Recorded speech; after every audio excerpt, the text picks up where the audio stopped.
Hi everybody, Krystal here. So today I want to talk to you about podcasting in the right surroundings. Oh, this is something that I wish I would have known when I first got started, and it's something I'm still improving because as you're listening to this video, I'm in my office.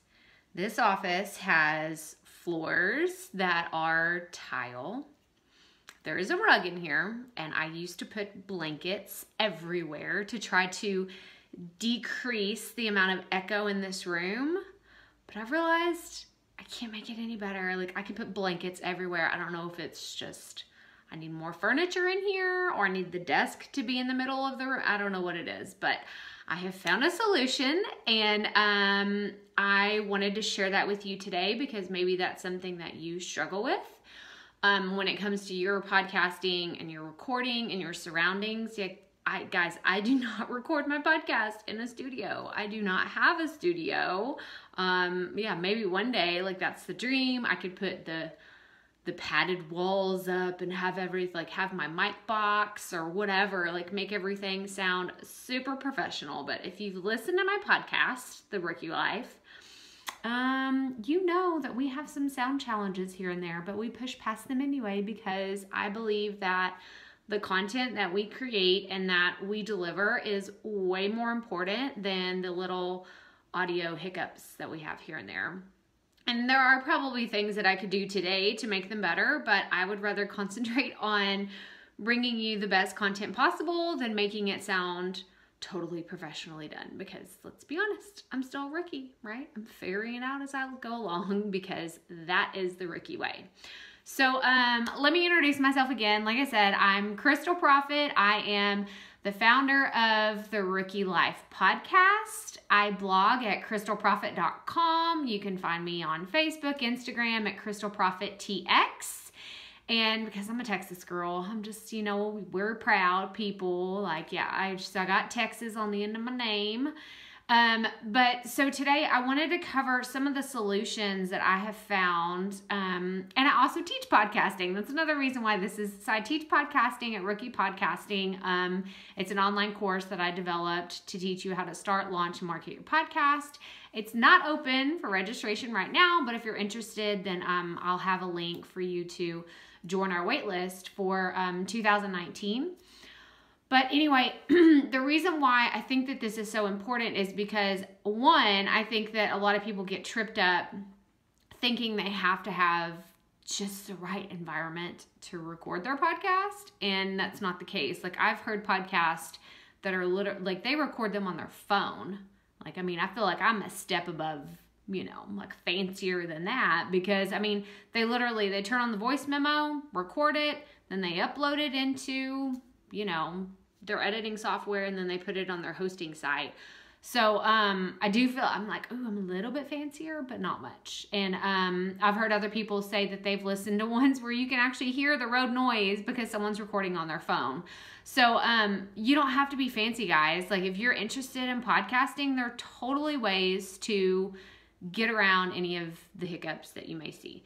So, or you may find, that come along. Okay, so I unplugged my little light. That's why I get a little bit, because we're going on an adventure together. See, this is my office. It's just, there's a lot of walls in here. I don't know, my floors are, but we are taking a trip to my closet. And I know that might sound really silly, but this is the laundry room. But this is where, oh, listen, you can already hear the difference. Okay, so I have the door shut, and it just sounds so much better. And I heard this tip. Who was it? I'm trying to remember. There was a podcaster. It might have been Rachel Hollis saying that they recorded episodes of their podcast in the closet because, listen, guys, there's not hardly an echo in here. It sounds a lot better. And I have a little bench that I have down here that we keep our sheets in, and my husband sits down here. I'll just sit here for a second. He sits down and put his shoes on right here. So I literally will put up my laptop and my microphone, and I will bring it in here, and this is where I record the intro and the outro and anything else that is I guess, like after production of me doing the interview or the solo show. If it's a solo show, I try to do it in here because then it sounds better. But my interviews, I do conduct in the office. So if you hear any kind of echo, it's because I'm not bringing my laptop in here to interact with someone else. Because, I mean, who wants to see my closet? Like, there's my ironing board. There's all this ties. Like, I don't want someone just staring at all my stuff. I mean, how fun is that to watch? So, anyway, we're going to travel back in here. Oh, there's all my clothes. Y'all, I have, like, this color-coded thing. I KonMari'd our life a long time ago. And, yeah, so, oh, almost dropped you there. Okay, so let's go back in here. And you can hear the difference, right? Like, it's a big difference. I'm actually going to shut this door because Wally's trying to come in here. But, yeah, oh my gosh, like I hear that echo. It's just crazy how much it is. And I've actually had people that are in the podcasting biz tell me like, oh, you know, your show would sound better if you could just get rid of that echo. And I'm like, yeah, but I can't really, you know, interview people in my closet. So this is what we're doing. This is what we're working with. So, so I wanted to go over that. So if you have a place that doesn't have as much echo as a tiled floor space, or, you know, just somewhere else you can go that's a little bit quieter, even if it's your bedroom or a closet, just somewhere that has more carpet or more furniture in the room. Maybe that's the problem, is there's too much wood furniture in here, not anything that's like soft to absorb the sound. I don't really know how sound works. I'm pretending like I know what I'm talking about. I really don't. But, so yeah, so I wanted to cover echoes. That's the first thing we're covering today. The next thing when it comes to surroundings and your equipment and everything that has to do with the physicality of producing your podcast is your microphone. So this is my little microphone. Y'all know I don't have anything super fancy. It's my little USB microphone that I have. And I have a standing desk. Before this, oh my gosh, if you've been following me for a while, I don't have it in here anymore. I actually took it out because it was driving me nuts to be in here. But the boys, I have 3 sons, and they had these Minecraft head boxes that they got for their birthday party last year. It was a Minecraft theme. And so I would put my microphone on top of that, on top of the desk, because I'm a stander. I like to stand whenever I podcast. So now I don't have to do that, thank goodness, because my husband, who is amazing, got us a standing desk for our office now. So I can just kind of pull up the desk, and I have it to where like this is the height that I need it at. And the reason why this is important and why I used to, or I still stand, but why I used to have the box is because my microphone requires that I be at least this close to it. So just a few inches away. I can't have it all the way back here and record because the quality of the sound just isn't as good. And I'm a naturally loud person. I've recorded other podcasts where I see people, you know, and they're right up against the microphone. And I'm like, I don't have to be that close. Like, you can hear me. I'm a loud person by nature. My parents knew that from the beginning.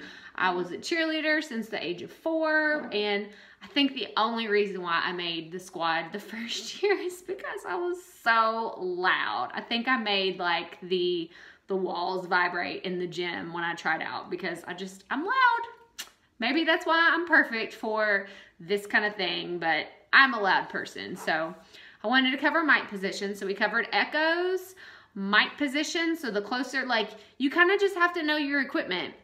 You know, if you have a different kind of, and this is just a pop filter. This is totally separate. You could just have this and talk into your microphone. I do this. My mom calls it, what does she call it?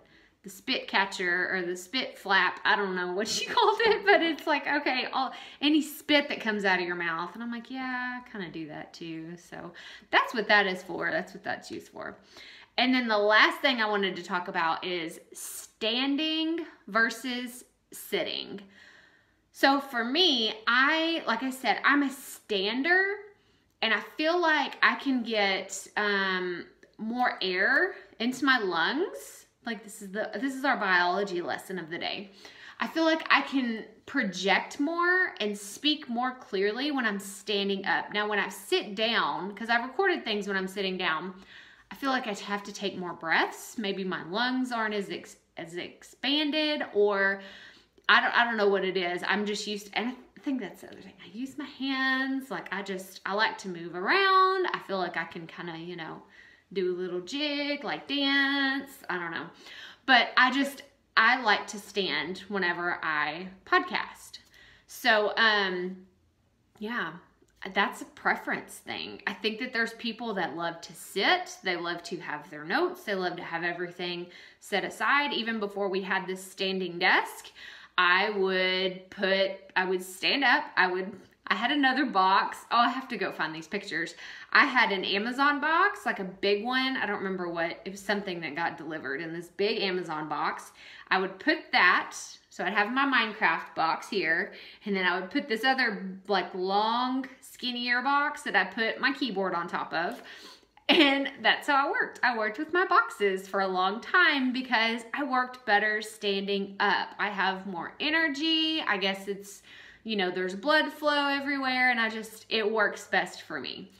So those are the 3 things that I want you to consider when you're thinking about podcasting and the environment that you're in. And just another like side note, I love a room with some natural light because it just gives me more life, and I feel like I can kind of, and I don't know, I guess it's like an energy thing. It gives me more energy. I can tell like, hey, it's daytime, you know, like let's be up, let's be alive, like let's get this thing going. If I'm kind of lacking the motivation to record, or I just need, you know, some kind of energy, it feels good. Oh, and another thing, you can kind of see my plants here. You're not plugged in anything. I got some plants up there, right? And I love having that in here. It's just a nice little touch of life. I don't like to keep flowers on the desk or anything. I keep those in the kitchen. I love to keep like fresh flowers. But I don't do that in here because I don't want the kids to accidentally knock them over in here. At least they're on like the kitchen island where they can't reach them and like knock them off anywhere. But another thing, and I would show you this, but I don't know that it's easy, is I like to keep everything organized. So, and I know I said I only had 3 things really. We're going into 4, I guess 5 with the light. So 4 is the light. 5 is keep an organized space. You don't want a bunch of distractions, like don't have a bunch of windows open if you're interviewing someone. Just focus on what they're saying and the value that they're adding to you and your show and to your audience, because that's all that really matters. So I'll go back over those real fast. I thought I only had 3. I kind of had some bonus things. So the echoes, if you have them, get to a closet, get somewhere else where you can record at least certain parts of your show that you have more control over. If you don't want anybody seeing your closet or anything during an interview. Number 2 is your microphone position. Number 3 is, do you perform better when you're sitting or you're standing? Because let's be honest, it's a performance. It's a dance that you're doing with your microphone and your audience, and you are, I guess I don't like to say performing for them because I'm not like a monkey on stage, right? But I am delivering an entertainment value. I mean, because I hope I am. I hope I'm not just talking at you and you're not really getting anything good. Like I want you to enjoy what it is that I'm saying each week. And then number 4 is the light. I like having light in the room. It makes me happier. I'm a morning person too though, so maybe that has something to do with it. I don't like dark. Dark just makes me want to go to sleep. Okay, and then number 5 is to have an organized area. Just keep it organized. Your computer, your desk, like anything, like don't have a cluttered area distracting you. So those are my tips for today when it comes to podcasting equipment and surroundings and just getting better sound quality. And I hope that you found this helpful. I would love it if you could share this video. Tell me what you think. Just, send me a comment below. And I would love it if you would subscribe to the YouTube channel where I'm going to start putting up more great content like this every single week. And I'm just happy that you showed up here today. So I will talk to you later. Keep it up, rookies. We all have to start somewhere. Bye.